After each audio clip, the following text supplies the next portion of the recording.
ஏன்னா வளகாப்புக்கு தேவையான எல்லாத்தையும் ரெடி பண்ணிட்டியால. இந்த மாதிரி தாம்பளை பையெல்லாம் நல்லா உள்ளே இருக்கணும் பார்த்துக்க. உள்ள ஃப்ரூட்ஸு ட்ரை ஃப்ரூட்ஸ் எல்லாம் போடணும் பார்த்துக்க. வளையல் வந்து கண்ணாடி வளையல்லாம் வேண்டாம்ல, தங்க வளையல் போடணும். அதான் நமக்கு பெருமை பார்த்துக்க நம்ம குடும்பத்துக்கு. வேறு என்னது சாப்பாடுலாம் சாம்பார் அவியல் பொரியல் அப்படி போடாதல 5 வகை சோறு 10 வகை சோறுன்னு போடணும்.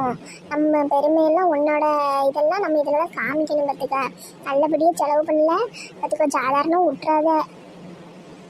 ஏன்னா அப்புறம் எனக்கு வந்து சேலை வந்து பார்த்துக்க காஞ்சிபுரத்தில் ஒரு கோல்டன் கலரில் ஒரு 15,000 ரூபா 20,000 ரூபாய்க்கு வாங்கித்தானே.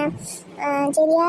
அப்புறம் வேறு என்னென்ன பியூட்டிஷியன் வேணும்ண்ணே, அதையும் செஞ்சு விட்ரு. சரிம்மா செய்தேன். அம்மா நீ செய்த சீரில் இந்த பாப்பையாப்புறமே அசந்து போகணும் பார்த்துக்க. அப்படி செய்யணும் சீர் தங்கச்சிக்கு. அட பாவிகளா, நாத்தனாரே அடுத்த வாரம் நம்ம குட்டி பாப்பாவுக்கு பிறந்த நாள் வருது, ஞாபகம் இருக்கா உங்களுக்கு? குட்டி அதெல்லாம் ஞாபகம் இருக்குட்டி. அதுக்கு இவ என்ன செய்ய போறா குட்டி? ஒரு 500 1000 மொழி வச்சிருட்டி, வேற என்ன செய்வாவா? அவள் தகுதிக்கு